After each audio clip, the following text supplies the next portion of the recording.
আসসালামু আলাইকুম সবাইকে। আজকে আমরা আমাদের কমপ্লেক্স অ্যানালাইসিসের প্রথম চ্যাপ্টার কমপ্লেক্স নাম্বার সিস্টেমের 4 নম্বর ক্লাস। তো আজকে ক্লাসে আমরা একটা ম্যাথ করব। কোশ্চেনটা হচ্ছে এরকম যে proof that the equation of any circle in the Z plane is alpha z z bar plus beta z plus beta bar z bar plus gamma equal 0।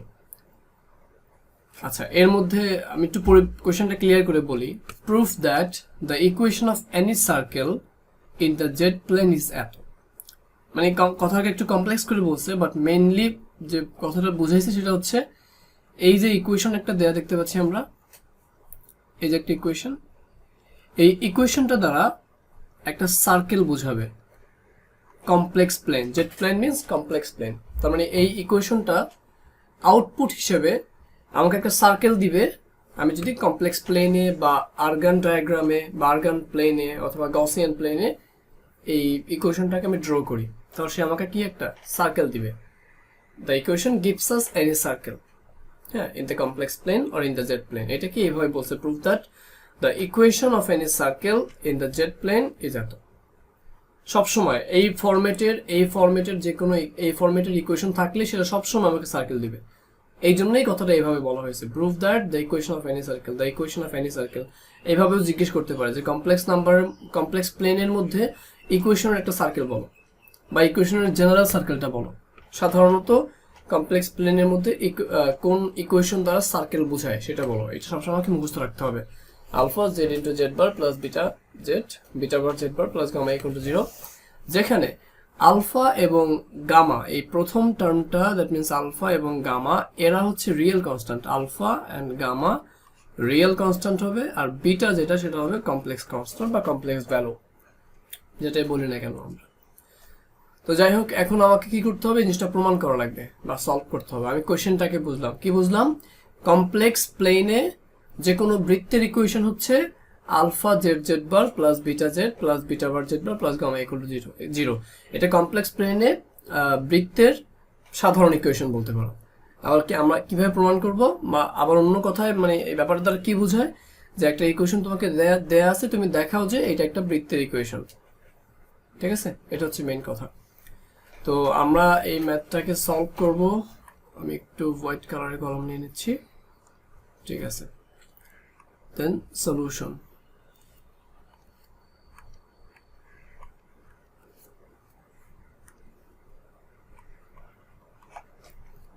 তো যাই হোক, যেহেতু বলছে আলফা গামা রিয়েল কনস্ট্যান্ট, এটা নিয়ে আমাদের তো ঝামেলা নাই। আমাদেরকে বলছে বিটা একটা কমপ্লেক্স কনস্ট্যান্ট, তো এটা নিয়ে আমাদের একটা কাজ করতে হবে, বা বিটা হিসাবে কোনটাকে নিতে পারি এটা আমাদের ধরে নিতে হবে।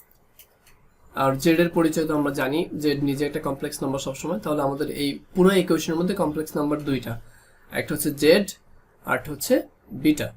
আর গামা আর আলফা যেগুলো আছে এগুলো হচ্ছে রিয়েল কনস্ট্যান্ট। তো আমরা প্রথমে এই কমপ্লেক্স নাম্বারগুলোর ভ্যালু ধরে নিই। লেট প্রথমে আমরা ধরে নিচ্ছি, so let z equal to x plus i y, একটা কমপ্লেক্স নাম্বার ধরে নিলাম। তাহলে জেড বার অবশ্যই কি আমরা জানি, সেটা জেড বার হচ্ছে অনুবন্ধী, মানে আই এর সামনে একটা নেগেটিভ সাইন আসবে, that means x minus i y. And শুধু জেডটাকে ধরবো না, আরো যেটা আছে সেটাকেও ধরবো। অ্যান্ড ধরলাম beta equal to a plus i b. তাহলে বিটা বার যেটা সেটা কি হবে, অবশ্যই এ মাইনাস আই বি হবে। তো আমরা এই দুইটা জিনিসকে ধরে নিলাম এবং তাদেরকে লিখে ফেললাম, এবং এই ভ্যালুগুলো এখন আমরা ইকুয়েশনটায় বসাবো, তারপরে দেখবো আউটপুট হিসেবে কি আসে। নাও এই ভ্যালুগুলোকে আমরা পুট করব বা বসাবো, putting those values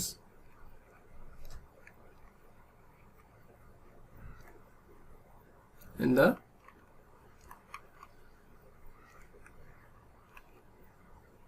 given equation.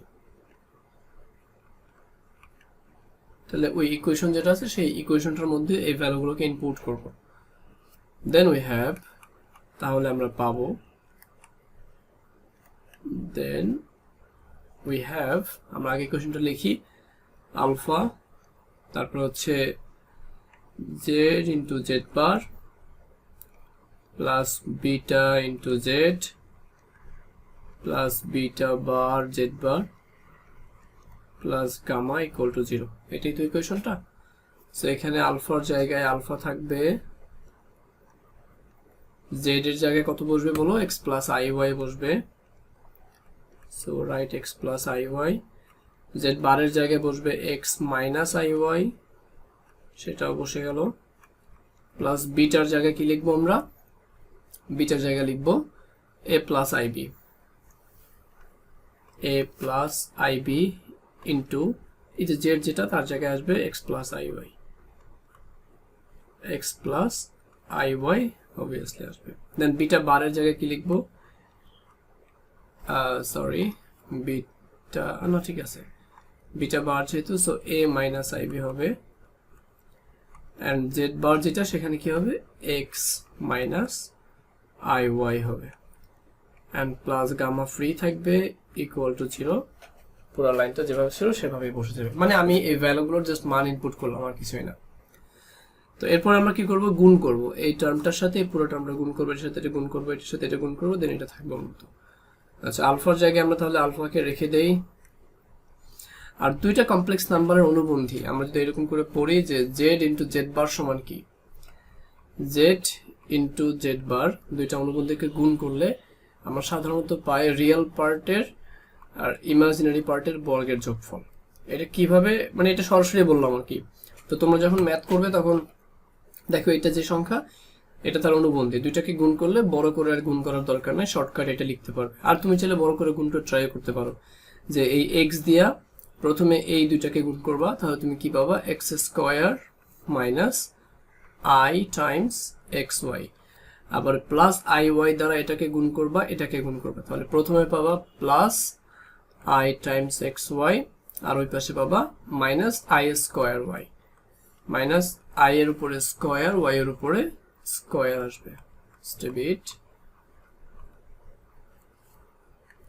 I এর উপরে একটা স্কোয়ার আসবে, ওয়াই এর উপরে স্কোয়ার আসবে, এই দুইটা ক্যান্সেল আউট, যদিও কাটা উচিত না বাট দেখালাম আর কি।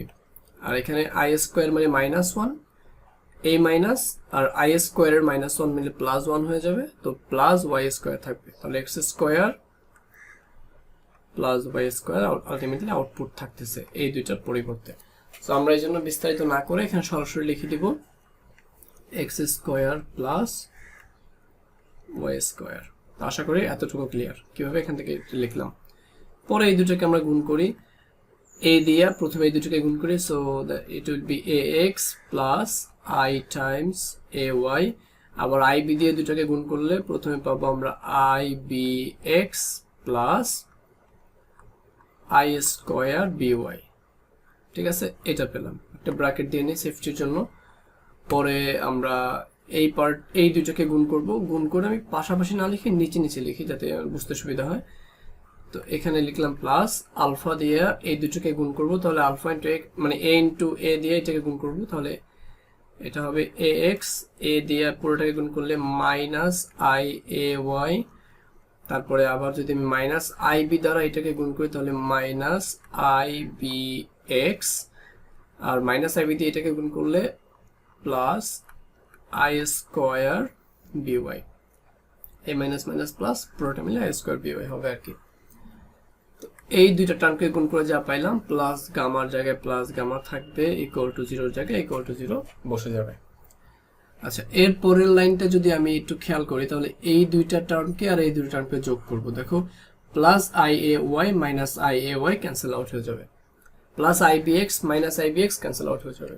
আমি দেখাচ্ছি কেটে, তোমরা কাটবা না, জাস্ট বোঝার জন্য। আর আই স্কোয়ার বি ওয়াই মানে কি, মাইনাস বি ওয়াই, এখানে মাইনাস বি ওয়াই, আর এখানে প্লাস এক্স, তাহলে প্লাস এক্স কয়টা, দুইটা, আর মাইনাস বি ওয়াই কয়টা, দুইটা, তাহলে আমরা এই টার্মটা তোর মতোই থেকে যাবে। তাহলে আমরা এখান থেকে লিখতে পারি যে alpha x square plus Y square, তারপরে প্লাস দিয়ে দুইটা এক্স আছে আর মাইনাসের দুইটা বি ওয়াই আছে, সো মাইনাস 2 বি ওয়াই, আর প্লাস গামা একটা আছে, এটা ইকুয়াল টু 0 এর মতো থেকে গেল। তো এটার মধ্যে দেখো কোনো এক্স ওয়াই, আমরা এক্স ওয়াই রিলেটেড কোনো টার্ম আছে কিনা, মানে ধরো যে 2xy or a x y, মানে এক্স ওয়াই দুইটা গুণাকারে থাকবে এমন কোনো টার্ম যদি কোনো ইকুয়েশনের মধ্যে থাকে তাহলে তাকে তো আর আমরা সার্কেল বলতে পারি না। সেই সেন্সে কিন্তু এটার মধ্যে কিন্তু এক্স ওয়াই রিলেটেড কোনো টার্ম নাই, সুতরাং এটা কিন্তু কোনো সার্কেল না। এখনো শিওর না, এটা একটা শর্ত। আর একটা শর্ত হইতেছে বৃত্ত হওয়ার, আর একটা শর্ত হইতেছে এক্স স্কোয়ার এবং ওয়াই স্কোয়ার যে থাকবে তাদের কোএফিসিয়েন্ট বা সহগ হবে সেম। সহগ কি হবে? সেম হবে। তো আমাদের প্রথম কথা, এক্স ওয়াই রিলেটেড কোনো টার্ম থাকতে পারবে না। হ্যাঁ, ইন্ডিভিজুয়ালি এক্স ওয়াই মানে আলাদাভাবে এক্স আলাদাভাবে ওয়াই এরকম টার্ম থাকতে পারবে, এক্স ওয়াই একসাথে গুণাকারে এমন কোনো টার্ম থাকতে পারবে না, সেটা এখানে নাইও, আমরা এই কোশ্চেনের মধ্যে খুঁজে পাচ্ছি না। আর এক্স স্কোয়ার ওয়াই স্কোয়ারের কোএফিসিয়েন্ট বা সহগ সেম হবে, সেটা ওয়ানও হতে পারে, যে কিছু হোক না কেন সেম হবে। কথা কি বুঝতে পারছি? তো আমরা সাধারণত ক্যালকুলেশন করার সময় যদি মানে বৃত্ত হবে নাকি হবে না এই সিদ্ধান্ত নেওয়ার সময় আমরা দেখব সহগ সমান আছে কিনা। যদি alpha x square alpha y square হয় তাহলে দুইটা সহগ সমান, তখন আমরা বৃত্ত বলতে পারবো। বাট বৃত্ত থেকে যদি অন্য কোনো ভ্যালু বের করতে চাই, সে আমি রেডিয়াস বের করতে চাই, সেন্টার বের করতে চাই, বা অন্য কোনো ক্যালকুলেশন করতে চাই, তখন আমাকে সহগ সমান তো হইতেই হবে, সহগটাকে অন্য কোনো ভ্যালু না রেখে আমাকে ওয়ান বানিয়ে নিতে হবে। মানে alpha x square alpha y square যদি থাকে তাহলে দুইটাকে আলফা দ্বারা ভাগ করে বা পুরো ইকুয়েশনটাকে আলফা দ্বারা ভাগ করে এক্স স্কোয়ার ওয়াই স্কোয়ার করতে হবে, যাতে দুইটার সহগ ওয়ান এবং ওয়ান হয়। এক্স স্কোয়ার এবং ওয়াই স্কোয়ার সহগ ওয়ান হবে আর কি। অর্থাৎ ক্যালকুলেশন করা বা কোনো ভ্যালু বের করার ক্ষেত্রে আমাকে অবশ্যই এক্স স্কোয়ার ওয়াই স্কোয়ার সহগটা কত করতে হবে? ওয়ান করতে হবে। তাহলে আমাদের যেহেতু এখান থেকে দেখিয়ে বোঝা যাচ্ছে এটা একটা বৃত্তের ইকুয়েশন, বাট আমি চাইতেছি বৃত্তের কেন্দ্রটা কত এটাকে একটু করে বলা, তাহলে আমি এখান থেকে চাইলে আলফা দিয়ে পুরো ইকুয়েশনটাকে ভাগ করতে পারি। তাহলে ব্যাপারটা দেখতে কেমন দেখাবে? তখন লাইনটা দেখতে হবে এরকম একটা, আমি ইয়েলো কালারটা নিচ্ছি, তখন লাইনটা দেখতে হবে অনেকটা এরকম যে or x square plus Y square, আমি আলফা দিয়ে ভাগ করলাম, এখান থেকে আলফা চলে গেল, তারপরে প্লাস দিব, 2 এর জায়গায় 2 থাকবে, a ডিভাইডেড বাই আলফা নিয়ে আসবো, এক্সটাকে আলাদা করব, মানে পুরোটাকে আলফা দিয়ে ভাগ করছি, বাট আমি একটু গুছিয়ে লিখছি আর কি। যাই হোক, তারপরে প্লাস দিব, 2 দিব, এখানে মাইনাস, আমি দিছি প্লাস, দ্যাট মিনস বি এর আগে একটা মাইনাস আনতে হবে, so minus b divided by alpha times y. একটু wait, into Y.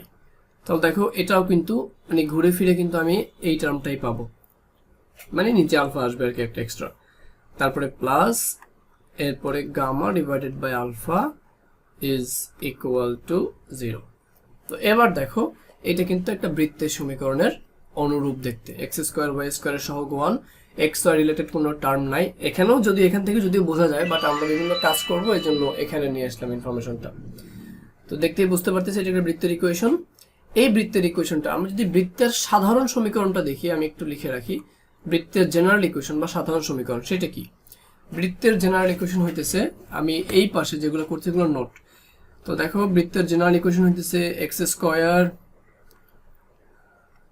Plus Y square plus 2gx plus 2fy plus c equal to 0। এটি তো বৃত্তের জেনারেল ইকুয়েশন বা সাধারণ ইকুয়েশন। তাহলে এটা লেখার মূল কারণ আমি এটার সাথে একটু কম্পেয়ার করবো উপরের ইকুয়েশনে। তাহলে এক্স স্কোয়ারের জায়গায় এক্স স্কোয়ার ঠিক আছে, ওয়াই স্কোয়ার ঠিক আছে, 2 ঠিক আছে, এক্স ঠিক আছে, জি এর জায়গাটা দখল করছে এ ডিভাইডেড বাই আলফা, তার মানে এ ডিভাইডেড বাই আলফা এটা মূলত জি এর পরিবর্তে বসছে, minus b divided by alpha এটা মূলত এফ এর পরিবর্তে বসছে, গামা ডিভাইডেড বাই আলফা এইটা মূলত কনস্ট্যান্টের পরিবর্তে বসছে। তাহলে এই পুরো বৃত্ত মানে পুরো ইকুয়েশন দ্বারা মূলত কি বোঝায়? সার্কেল বোঝায়, তাই না? আর যদি জেনারেল ইকুয়েশনটা জি মানে এরকম হয় তাহলে তার কেন্দ্র কি? আমরা জানি তার কেন্দ্র হচ্ছে মাইনাস জি কমা মাইনাস এফ।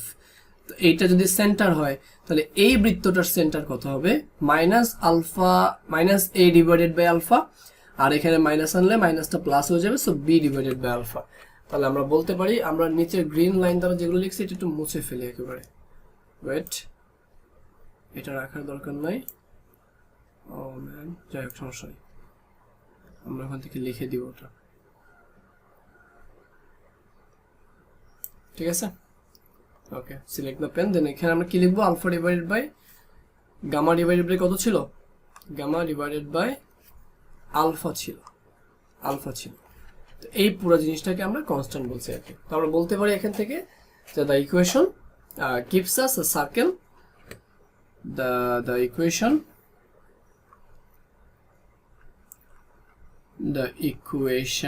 above মানে উপরের ইকুয়েশনটা, the equation above বলা কি উপরের ইকুয়েশনটা gives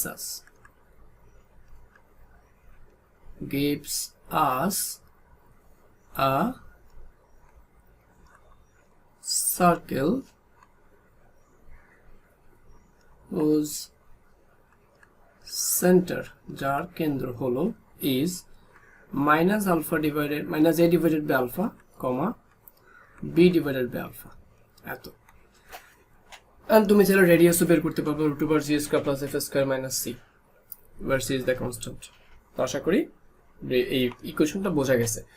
এটা যেটা একটা বৃত্ত দিচ্ছে, তার মানে বৃত্তের যে কোনো একটা জেনারেল ফরম্যাট হচ্ছে এই ইকুয়েশনটা, এটা আমাকে একেবারে প্রপারলি মাথায় রাখতে হবে।